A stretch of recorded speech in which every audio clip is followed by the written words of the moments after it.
Hi, everybody. It's day 11, and Kelly and I are here today with John Warner, and we are so excited to talk about your book. Do you have it with you, Kelly? Can you hold it up? Well, I have a couple of John's books. I Oh, that's have true. Why They Can't Write and The Writer's Practice. This is a newer one, right, John? That's right. That's been around for just about a year. All right. Although they came out really close to each other. I guess one was around December 2018 and The Writer's Practice was February 2019. So look at the subtitle of your Why Kids Can't Write.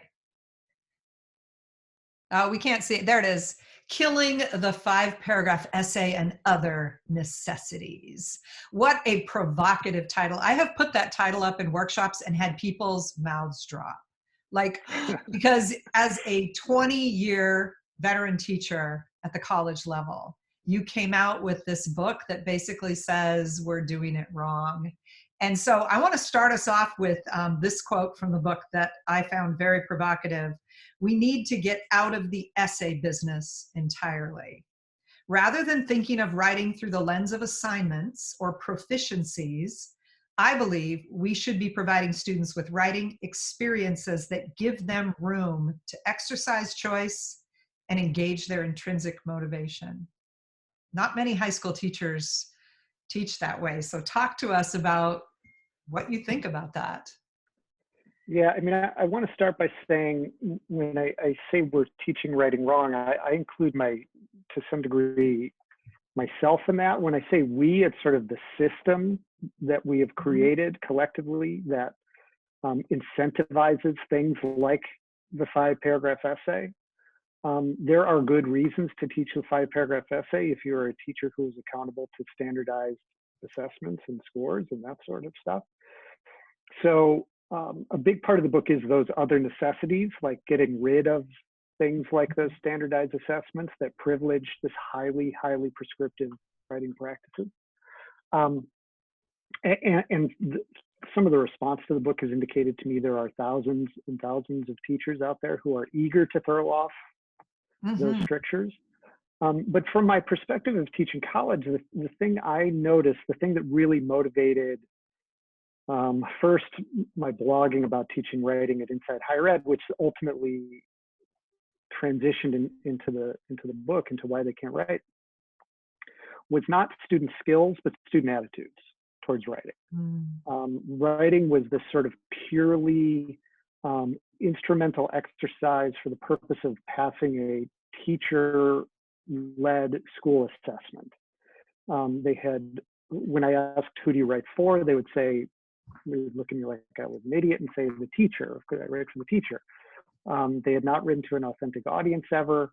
They had never tackled, even in many cases, what I would consider a full rhetorical situation of message, audience, and purpose. It was truly writing for assessment and a very, very, very narrow definition of assessment, judged around the surface level features of the 5-paragraph essay where we pretend that that's like good structure because it's something that we can explain and teach as a template and prescribe to students. And so the attitudes they're entering a college writing course with were simply inconducive to the kinds of things I was going to ask them to do in my class and they're going to have to do in the rest of their college careers, which is every piece of writing is a custom job. Every piece of writing requires an understanding of the rhetorical situation and genre within which they're working. And those skills of genre identification, interpretation, audience analysis, crafting message for audience, they were simply not just undeveloped, they'd barely been introduced to them because of this highly prescriptive type of writing. We were talking about your article you guys wrote about sort of helicopter teaching. That had been the experience of the vast majority of my students. And where there were exceptions, students, sometimes they'd gone to like a private high school, or interestingly, Canadian students who are coming into College of Charleston had come in with a different experience and were just much better prepared. So a lot of the beginning of my first year writing course was undoing, again, not skills, not sort of like, let's drill you up to proficiency so we can get you writing, but reorienting their attitudes about writing and what's meaningful in writing. You talk a lot about what you're talking about when you get into this, the curiosity crisis. Could you say a little bit about that? How that's related? Yeah, I mean, yeah, we have a lot of data about how student engagement with school goes down with every year they're in school. From 5th grade to 11th grade, it ticks up a little bit in 12th grade as they see the light at the end of the tunnel. And for me, again, I frame it through this idea of the writer's practice, the skills, attitudes, knowledge, and habits of mind that writers possess and embody. Curiosity is maybe the most important characteristic for a writer to practice.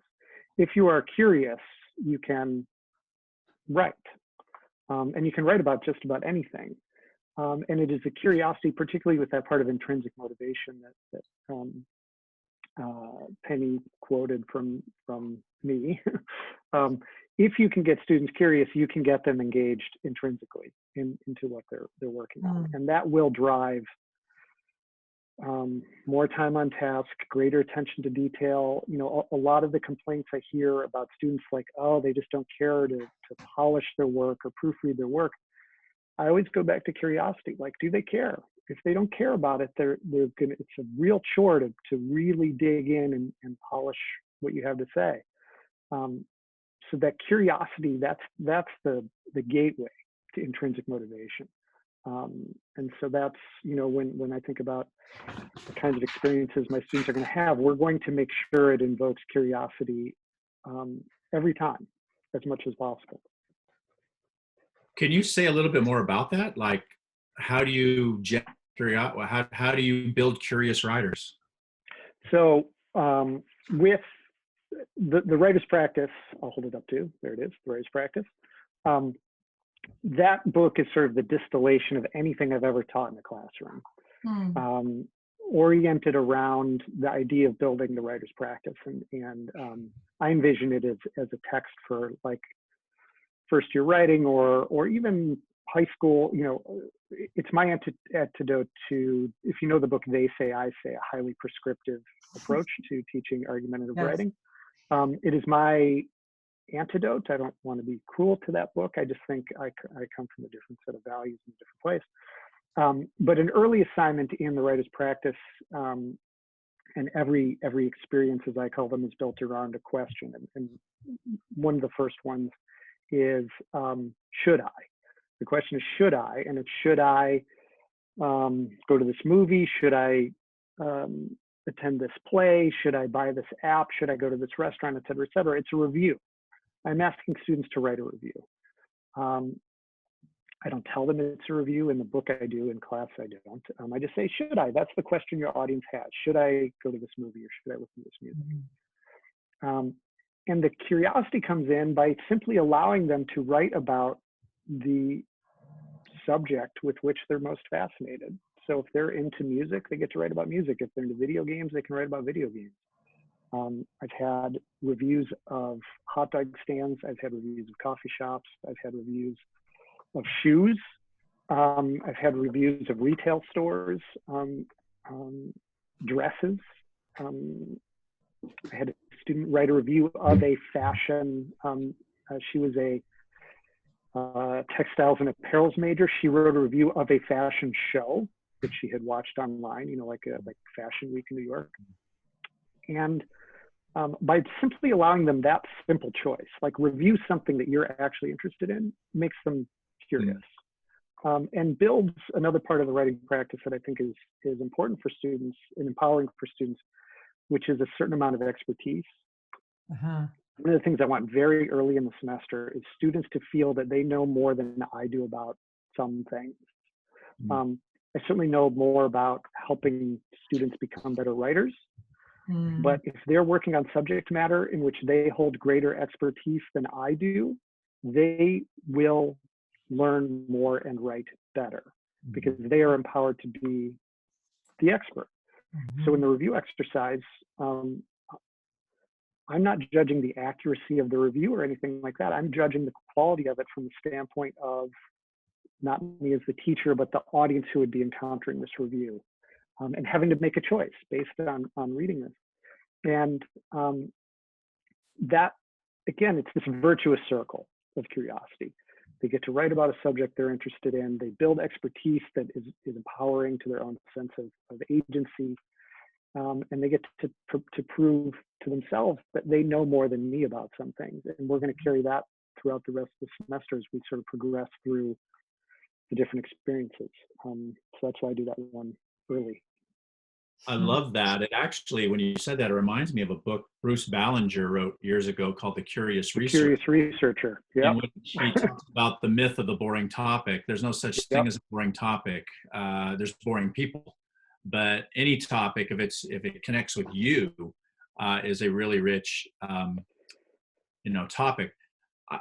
And I'm on board with everything you said. I loved what you said. Just took a whole bunch of notes. But what would you say? Okay, that there's a difference, isn't there, between I get to pick, should I do X? But what if I'm in a class that says, yeah, but when you write that up, it has to look like this.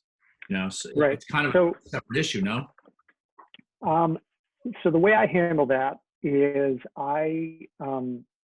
alongside of them writing the review, they're also finding reviews, identifying the genre, and then they engage in a both individual and then collective genre analysis. So they look at reviews, seeking to identify I call them moves, like rhetorical moves, writer moves. I try not to get too bogged down in terminology with them, but I really say and we build this simply by noticing things. This is another sort of running part of the writer's practice, which is this making observations and drawing inferences from observations. That is, I notice this thing, and then I can understand why a writer has done this thing for this purpose. So one of the things with reviews, particularly, they'll notice things like a reviewer, they'll get a movie review, and one of the early lines, it maybe is the first line or early in the first paragraph, will say something like, normally I'm not a fan of Ryan Gosling, but I found La La Land delightful. They'll say something like that. And the students will observe this. They'll notice that. They'll say, oh, this means something. And then we'll just talk about it. Why would a reviewer reveal that they are normally not a fan of Ryan Gosling in a movie review about a Ryan Gosling movie? And they'll you can see the light bulb go off above their heads in the moment, where they're like, oh, well, they want to let us know what their bias is. I tend to steer away from bias in that sense. I'll say, like, well, let's use positioning, that is their attitude, where they're coming from, as opposed to bias, just because it carries so many connotations, particularly in rhetoric and writing. But we'll say, yeah, the positioning, why would they position themselves for the audience?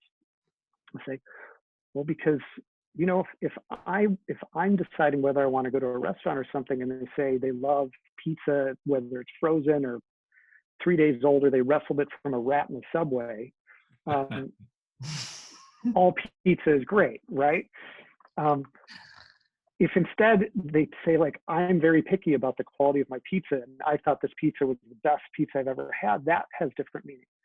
And so to build structure, what I want them to do is to analyze the examples, look at these moves, and then use the same kind of question and format, thinking of their audience, like, what does my audience need here? What does my audience need next? What are the links in the chain that carries my audience through what is a review, is in essence an argument. It's informative, but it's heading towards a persuasive conclusion. And that gets them thinking through the process of structure as they go, even as they write. Because writing, I believe, the writing itself is the process of discovery, right? Meaning is revealed through the act of writing. Absolutely. And part of that meaning is structure. Structure is one of the dimensions of creating meaning. So rather than giving them, now, let me back up and say, for years, I gave them a template outline for a review. I thought this was the route to success, because I was like, reviews start with this, they start with the lead, and then you do this. Except there were all sorts of exceptions that I had to fit them into my template, where we would look at examples and reviews, and they would notice, That reviewer doesn't do that. That reviewer started with 3 paragraphs of a personal story about something else, and that was a great review. I'm like, that's a good point. Well, forget that for now. Just follow my outline. I was trying to carry them towards, with the prescriptive outline and template, I was trying to carry them towards success. My quotes, I'm glad we're on video here so we can see my early quotes. Success on something I was about to assess for a grade around the template I had created for them, as opposed to what I've now come around to. And again, this has been a journey. This is not something I have always done. But what I now believe to be the case, which is the experiences with help them develop as writers. So if I'm denying them that chance to also figure out what is the best structure for this occasion, and they will struggle, and the artifacts themselves, if you put the templated artifact where I would give them the template up against what they do without, you would find many in the templated pile that are superior in terms of what you would grade and assess as to the others.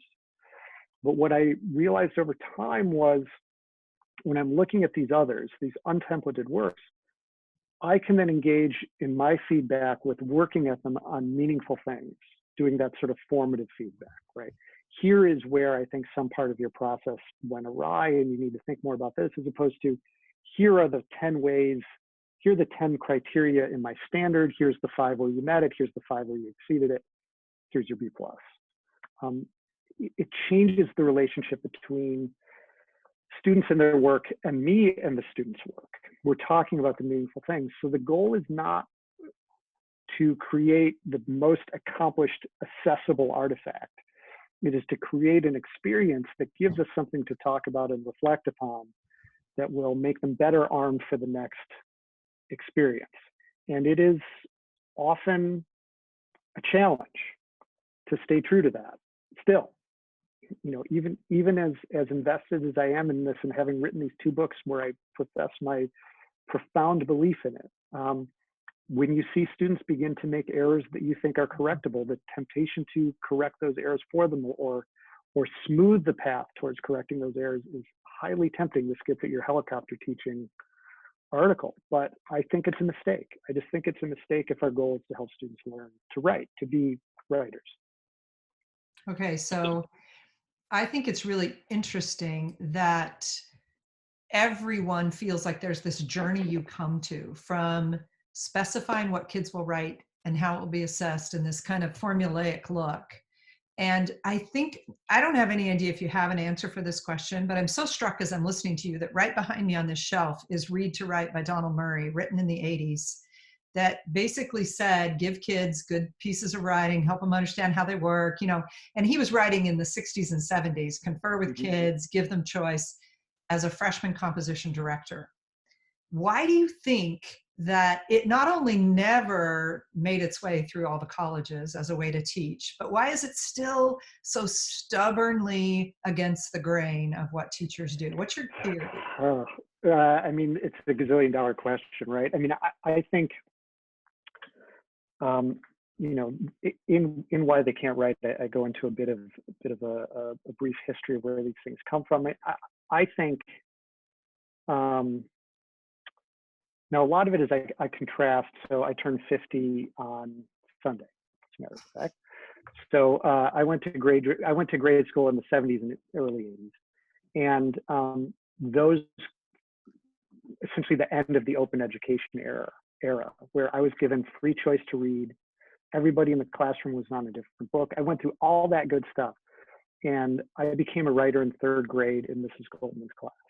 I learned about the rhetorical situation. I learned everything that book, everything I need to know, I learned in kindergarten. Everything I need to know about writing, I learned in 3rd grade. Mm-hmm. And that sort of experience is absent from my students' lives. As to why that happened, I think the sort of political and cultural origins are in A Nation at Risk from 1983 during the Reagan era. Yeah. I think we created a panic, false panic, as it turns out. There's a simultaneous report or just after report written from the same data that comes to a different conclusion about how we were doing. But it created this impulse, this impetus towards standardization, that we are so terrified students aren't learning, we're not going to allow them to go through the messy stuff of learning. And it's just begotten, we've now arrived at what I tend to view now as the end point of this system. We're even kind of hardcore privatizing the standardization. School reformers have looked up from the work of the last 25 years and said, oh, well, that didn't work out how we thought it was going to. I think it is a systemic cultural political problem. And a lot of the book, the first part of why they can't write each chapter is the problem of something. It gets at all these systemic things. One of the things that I think is fascinating about the current crisis we're going through is really, it's revealing what does or does not matter. We're canceling standardized tests for millions of students across America as we speak. And you will find the same school reformers, I went off on this on Twitter this morning, I can't help myself, we'll find the same school reformers who will tell you that public schools do a terrible, terrible job, are now writing op-eds about how tragic it is that students aren't going to learn anything because they're not able to go to school. And I want to say, which is it? Are schools, what we're doing in schools, these vital resources that students can't miss, or these terrible wastes of students' time, as you argue the other part of the year? My view is we need to empower teachers. We need to allow teachers to be the professionals that they are. We need to recognize the humanity of students and teachers, and allow them to do their work. I'm a big fan of, I have a chapter in my book that relies, works from Christopher Emdin's book For White Folks Who Teach in the Hood, Good one. where, and other folks too, where again, his book is sort of an antidote to, or an antidote is the wrong word, alternative to like teach like a champion, where it's like we have to prescribe even student behavior so they can succeed inside the system. And in his approach, he talks about the indigenous nature of students. Start with the students, start with the culture in which they live, and allow them to express themselves. And really, for me with writing, all it comes down to is what are the conditions under which I do my best work?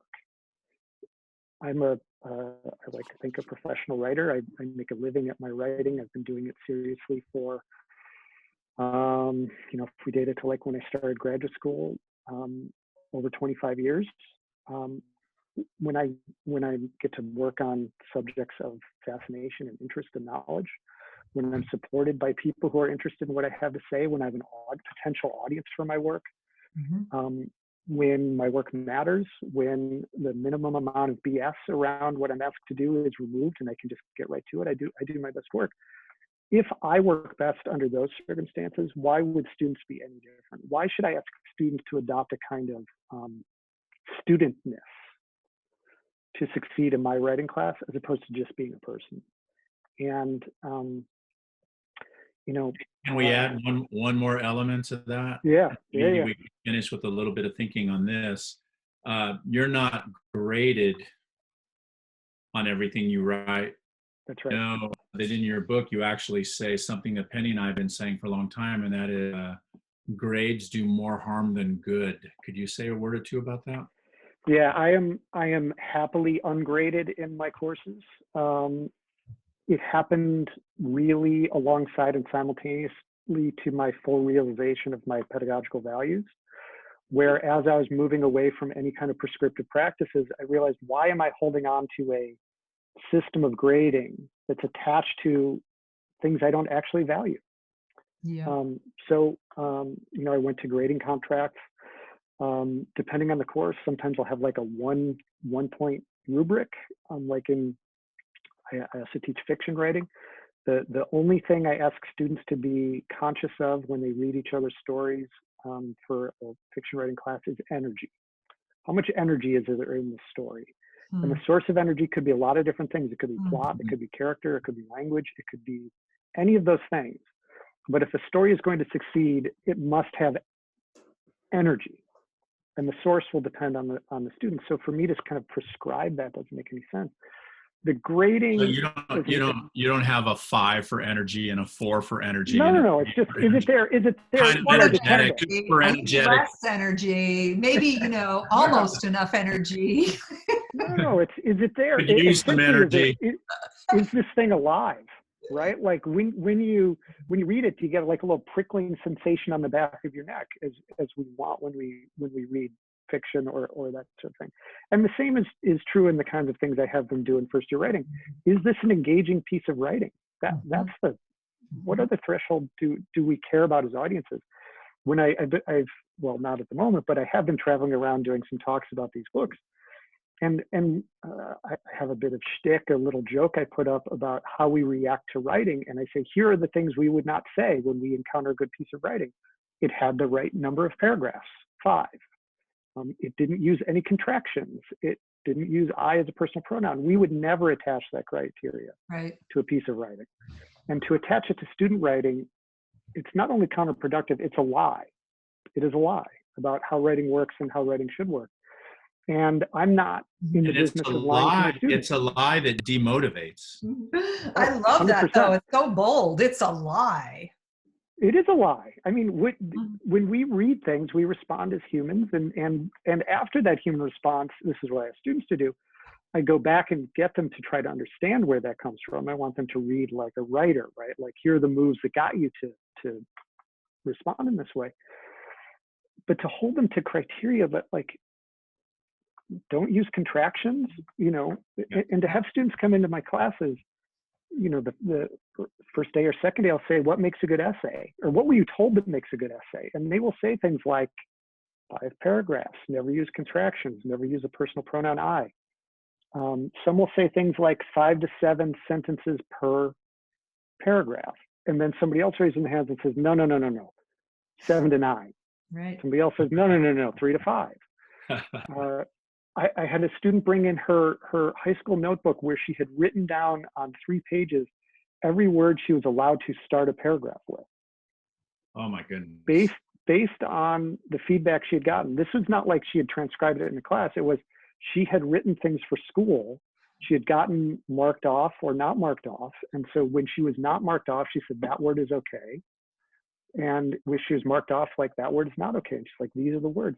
So she had not internalized the concept of transition, right? Of idea to idea in paragraph. It was, there are certain words I'm allowed to use and certain words I'm not. And that is no route towards self-regulating writers who act from agency and who express themselves with some amount of confidence and, dare I say, joy. I love writing. Like, yes. Writing is the way I make sense of the world. If I couldn't write my way through what's going on in the world right now, I would be curled up in a ball and not coping at all. But because I can write and articulate my thoughts about what's going on in the world, I feel better. And I think that can be true of every student in the country or the world. I don't think there's exceptions to that attitude, because at least for me, it comes from my core human nature. It is because I write because I are, therefore I am, something like that, right? I think that's how it works. Your self-examination, though, of what are the conditions that make me want to write, I mean, that is so important, because the conditions that make you want to write, the conditions that make us want to write, are not the conditions that are sitting in a lot of those English classrooms. And so I just think, from that point of view, what a valuable discussion this has been. I know. I appreciate so much. Every piece of writing's a custom job. There's so many things that you say that Kelly and I think about and talk about. And more than anything, I think what you have helped us understand today is that what is expected in college, there's a mismatch, and that with the best of intentions, people are giving kids rules like you've described that don't translate to the independence that they find when they get to college, because they're not given all that template stuff. In my school, you're given big open-ended questions and asked to answer them, and then they feel betrayed. I think that's really the word, that they told me I was prepared for college and you won't let me use this writing that I learned. Betrayed is the perfect word. It's exactly what I experienced with my students. And I will lay some of maybe the lion's share of the blame on colleges as well. This is not purely sort of high schools are doing it wrong problem. This is a disconnect. I think that's the word you use. There's this disconnect between what's happening at one level and what's happening at the next. And I think where a big part of where that disconnect has happened was the thought that if we can get students to perform on the things that we've decided mark them ready for college, like SAT and AP exams and this kind of stuff, they will therefore be ready for college. I just think that's not really true. We've allowed this simulation, as I write about in both books, to stand in for the real thing, because the real thing doesn't support things like standardized assessment. It doesn't allow us to readily compare and rank and sort students. And so our desire to be able to rank and compare and sort students has overridden, in a lot of ways, the goals of learning. And I guess I'm getting back to your earlier question, Penny, about like what went wrong. I think that's a lot of it. Like the idea that we need to be students has gotten in the way of actually preparing them to run through those hoops that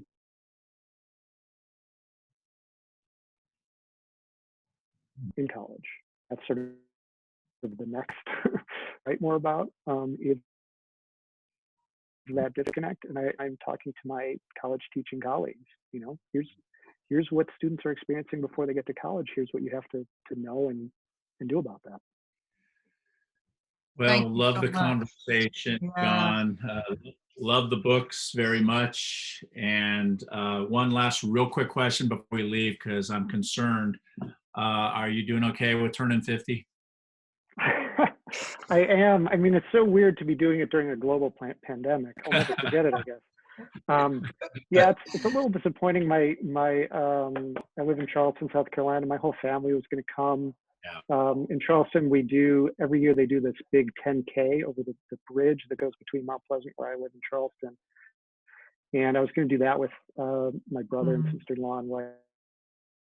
And that was going to be fun. I'll go for a personal best at age 49 in 364 days. So we don't get to do that, but you know, as far as the situation goes, I'm luckier than 99.999% of the people who are facing this, so no complaints from me. Well, my wife's going to bake me a nice cake on Sunday, and we'll toast it and save the family celebration for later. We love your message. How is it though? Assuming you're over 50, how is it? Yeah, call me in 10 years and we'll have this conversation, John. I was gonna say we're both well past 50, so that's fine. But we love your message, and we're thrilled that maybe we could be a small part of getting that out there in the world. And we appreciate so much that you came on and shared your thinking with us today. Thank you guys so much. And if I can return the compliment, your work is an inspiration to what I'm doing. One of the best parts of the books has been connecting with like-minded people and helping get the word out about these things. So true. Like-minded people, like my friend, the zombified Kelly Gallagher. You go there, then I'm going to go there. But, okay, that's what happens when you work with somebody too long. All right, John, thanks a lot. Thanks everybody for joining us. Thanks. See you tomorrow.